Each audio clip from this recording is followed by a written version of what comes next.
이 시간 공평하신 하나님이란 제목으로 함께 나누겠습니다. 오늘 말씀은 우리가 참 너무나도 많이 들어왔던 익숙한 말씀이죠. 야곱에 관한 말씀입니다. 야곱은 어떤 사람일까요?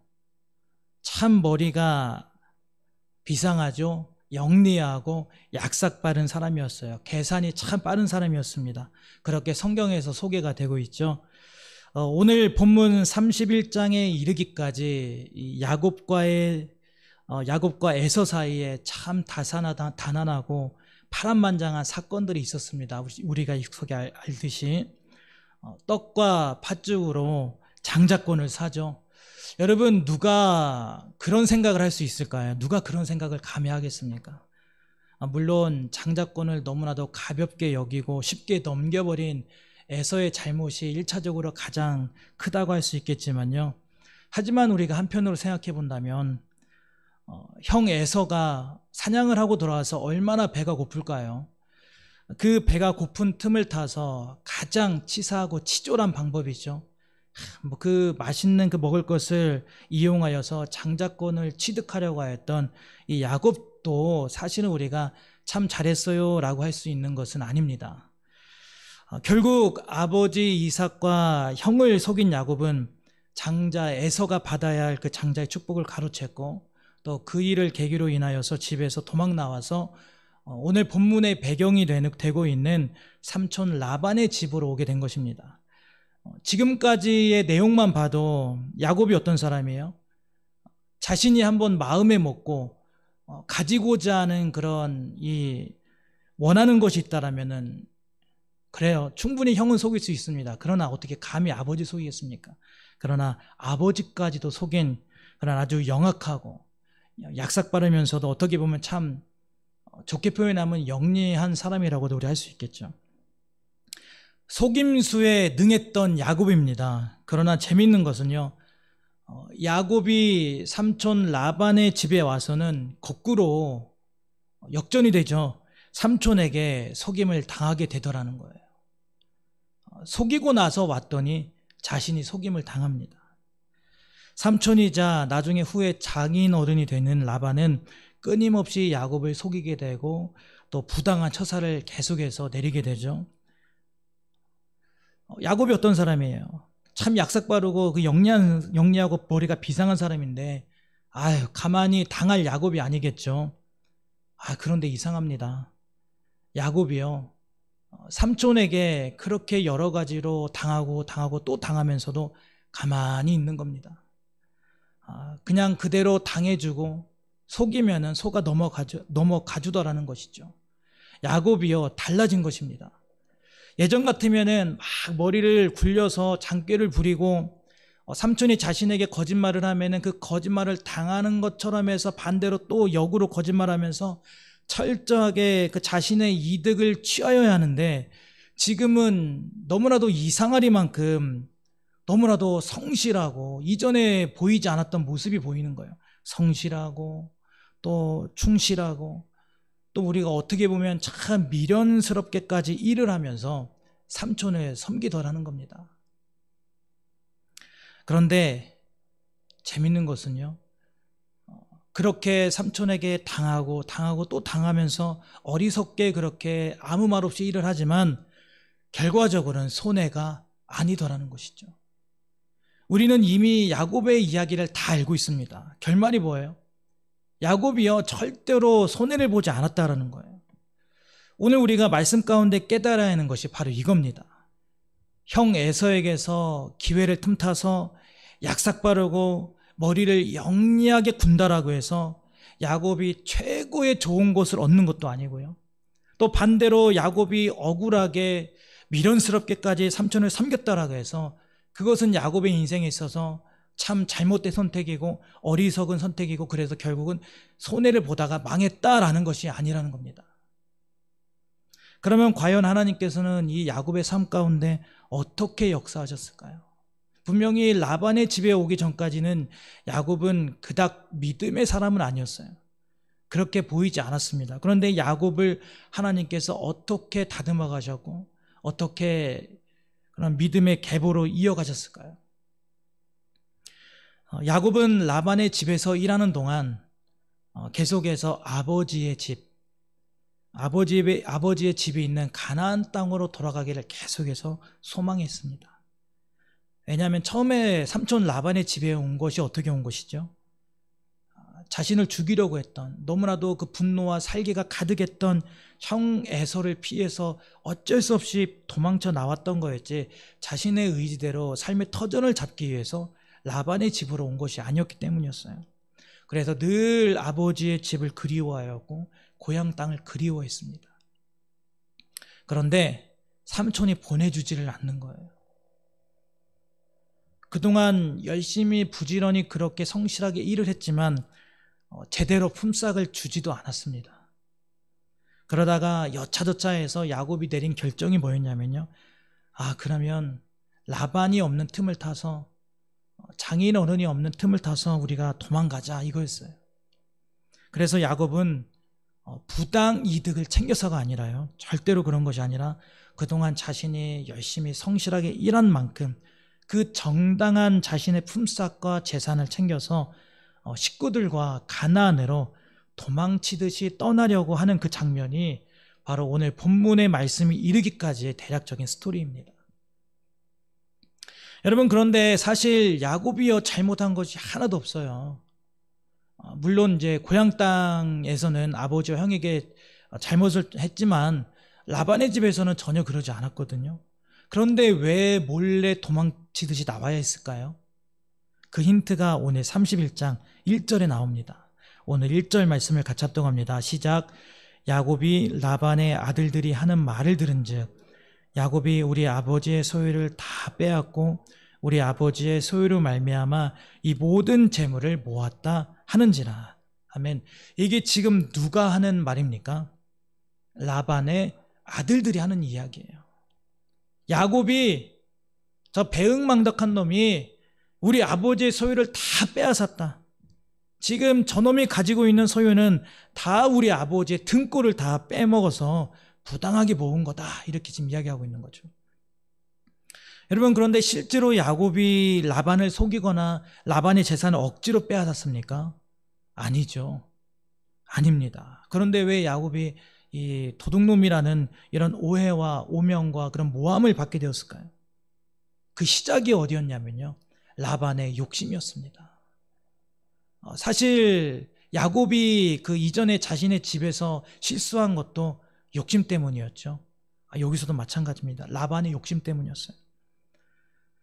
그러나 이 야곱의 욕심은 어떤 그 거룩한 그 하나님의 복과 은혜를 사모하는 욕심이었고요, 오늘 라반의 욕심은 돈에 눈이 먼 이 욕심 때문에 결국에는 일이 이렇게까지 번지게 된 것이죠.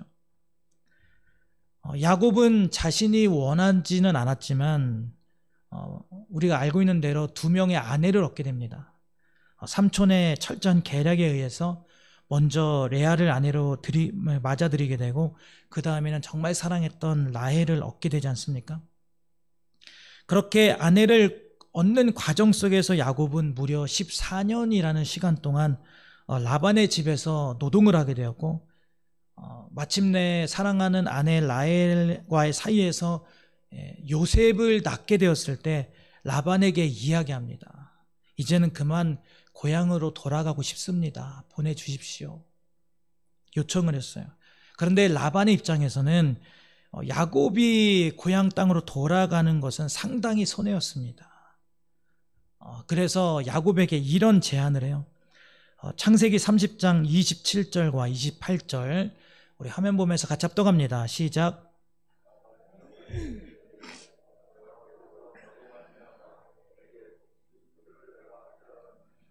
내가 나를 사랑스럽게 여기거든 그대로 있으라.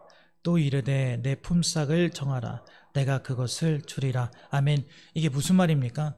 라반이 야곱을 놓치고 싶지 않았던 가장 큰 이유는요, 여호와 하나님이 야곱과 함께 하고 계신다는 것을 라반이 깨달았기 때문입니다. 지금 자신의 농장이 복을 받아서 재산이 계속 불어나는 것은 야곱이 그토록 믿고 사랑하는, 야곱이 섬기는 여호와 하나님께서 야곱과 함께 하시기 때문에, 임마누엘로 함께 하시기 때문이었으며, 그리고 그 임마누엘로 함께 하고 있는 그런 야곱이 지금 누구의 농장에 있어요? 자신의 농장에 있는 거예요. 그러니까 복덩어리가 자신의 농장에 있는 것이죠. 그래서 야곱이 지금 자신의 농장에서 일하고 있기 때문에, 그래서 자신의 농장에 덩달아서 이렇게 큰 복이 내리게 되었구나라는 것을 알았기 때문입니다.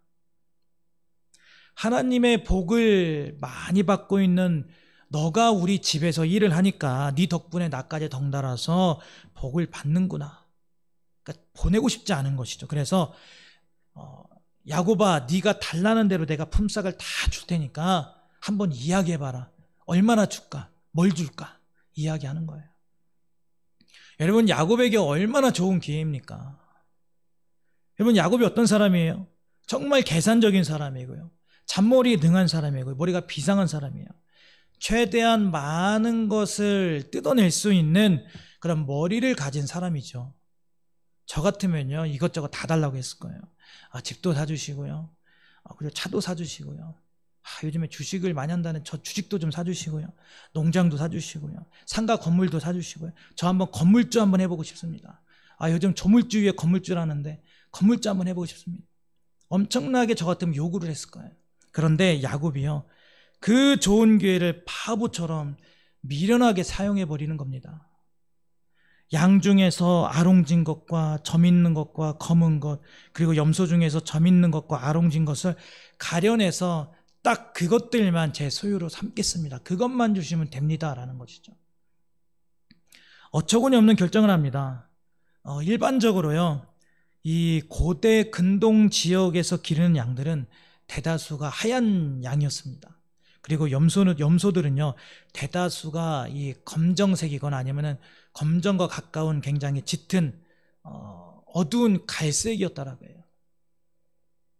지금 야곱이 말했던 이 색깔의 양들과 염소들은요, 일단은 흔하지 않은 것들입니다. 흔하지 않은 색깔들이고, 그리고 일반적으로 사람들의 생각에는 병들었거나 건강하지 않은 어떤 돌연변이에 의한 건강하지 않은 짐승으로 분류되던 종류들이었어요. 구약의 제사에서는 절대로 하나님께 드릴 수 없었던 짐승들이었습니다. 드려서도 안 되는 것들이었어요. 그런데 그런 것을 지금 야곱이 달라는 거예요. 라반은요, 이때다 싶어가지고 얼른 야곱에게 그래, 내가 그거 다 챙겨줄게. 그러니까 넌 남아 있기만 하면 돼. 말을 하고는 뒤돌아서 어떻게 합니까? 야곱이 치고 있는 짐승들하고의 교미를 막기 위해서 몰래 얼룩무늬 있는 양들과 순염소들을 다 골라내어서 자신들의 아들들에게 맡깁니다. 얘들아, 이거 가지고 가서 야곱이 치고 있는 짐승들과 절대 섞이지 않도록 한 사흘길 되는 길 가서 저 멀리에 가서 그 양들을 치고 있거라 라고 하는 것이죠. 야곱의 재산이 혹여나 불어날까봐 아예 원천 봉쇄를 하는 거예요. 정말 못됐죠. 그러니까 애시당초 야곱아, 말해봐라. 네가 달라는 거 내가 다 해줄게. 말은 했지만 사실 라반은 야곱에게 품삯을 챙겨줄 생각이 애시당초 있었습니까? 없었습니까? 없었어요. 그냥 말만 그렇게 한 것이죠. 요즘 말로 말하면은 악덕업주입니다. 이제 갑질을 하는 것이죠. 차라리 야곱이 라반에게 이랬으면 더 좋았을 것 같아요. 장인어른, 저한테 양은 얼마만큼만 주시고, 염소는 얼마만큼 주시고, 또 금은 얼마만큼 주시고, 또 땅은 얼마만큼 주십시오 라고 했으면은 참 복잡하지 않고 깨끗하게 끝났을 것을, 왜 굳이 야곱이 자신에게 그 불리한 조건들을 내세워서 재산을 달라고 했을까요? 오늘 우리가 생각하는 시각과는 다릅니다. 야곱은요, 복의 근원이 어떤 다른 환경적인 요인이나 상황에 있는 것이 아니라 오직 하나님께 있다라는 것을 야곱이 알았기 때문입니다. 복은 어떤 다른 것으로부터 오는 것이 아니라, 요즘으로 말하면 운이 좋고 재수가 좋아서 조상 대대로 어떤 선한 업적을 쌓았기 때문에 내 때에 와서 뭔가 큰 은혜와 복을 받는구나가 아니라 온전히 복이라는 것은 하나님으로부터 온다라는 것을 알았기 때문에 야곱은요, 그 어떤 환경적인 요인에도 연연하지 않을 수가 있었던 거예요. 야곱이 라반의 집에서 생활하는 동안 자신의 삶에, 쫓겨왔던 자신의 삶에 하나님의 주권적이고 선하신 개입이 있었고 하나님의 은혜로 인하여서 라반의 소유가 늘어나고 있다는 것을 야곱은 깨달았기 때문입니다. 그래서 상식적으로는 이해되지 않는 그런 불가능한 품삯의 조건을 제시하면서도 반드시 하나님께서 자신에게 부족한 것을 채워주시고 도와주실 것을 확신했던 겁니다. 오늘 말씀을 보세요. 라반이 얼마나 욕심이 많은 사람입니까? 그런데 재미있는 것은요, 야곱도 형 에서를 라반 못지않게 속였다라는 거예요.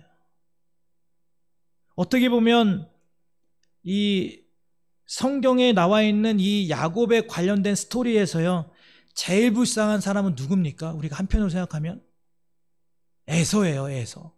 얼마나 불쌍합니까? 여러분 한번 생각해 보세요. 우리가 맨날 뭐 야곱만 생각하고 뭐 에서는 장자권을 팔아버린 그냥 참 철없는 그 장남으로만 생각하지만요, 우리가 한번 이 야곱을 대변하지 말고 야곱의 입장이 아니라 속임을 당한 형 에서의 입장에서 생각해 보세요. 여러분, 에서가 왜 들판에 나가서 왜 짐승을 잡아왔습니까? 그 아버지에게 맛있는 거 해드리려고 잡아온 거잖아요. 근데 오자마자 동생에게 속임을 당하고 장자권을 빼앗겼습니다. 얼마나 안타까워요. 오늘 우리 집에 있는 장남들이 이러한 동생에 의해서 이러한 참 가슴 아픈 일을 당했다고 생각해 보세요. 그 참담한 에서의 심정이 창세기 27장 38절에 나옵니다. 우리 함께 합독해서 읽어봅니다. 시작. 에서가 아버지에게 이르되 내 아버지여, 아버지가 빌 복이 이 하나뿐이니까 내 아버지여 내게 축복하소서, 내게도 그리하소서 하고 소리를 높여 우니. 아멘. 여러분, 에서가요 너무너무 억울해서 웁니다. 울어요. 통곡을 합니다. 대성통곡을. 동생 야곱에게 속임을 당하고 나서 엉엉 우는 거예요. 가족에게 속임을 당한다라는 것, 가족에게 버림을 받는다라는 것, 여러분 얼마나 상처가 되는 일입니까? 얼마나 가슴이 아프겠어요. 그래서 그 울분을 참지 못하고 너무 억울한 나머지, 해서는 안 되는 일이겠지만 에서가 야곱을 죽이려고 했던 것이죠. 여러분, 이 야곱 한 사람 때문에 행복했던 이삭의 가정이요 완전히 다 망가졌습니다. 흔히 말하는 콩가루가 되어버렸어요. 형의 동생을 죽이려 하고 동생은 형을 피해서 확 도망 다니고. 이삭의 가정이 어떤 가정입니까? 오늘날로 말하면 여러분 믿음의 가정이에요. 성도의 가정이에요. 성도의 가정. 성도의 가정이 지금 풍비박산이 났습니다. 그런데 참 재미있는 것은 그러한 영적인 욕심을 가지고 실수를 저질렀던 그 야곱이 지금 자기 자신보다 더한 인간을 만났다라는 것입니다. 그렇게 속이고 나서 도망갔더니 거기에서 거꾸로 속임을 당하는 것이죠. 오히려 야곱보다 더합니다. 속여서 자신의 딸 2명을 야곱에게 시집 보내지 않나, 그렇게 오랫동안 일을 시켜놓고서는 얼마 되지도 않을 것 같은 그런 재산조차도 주지 않기 위해서 끝까지 비열한 짓을 하면서 원천 봉쇄를 하지 않나.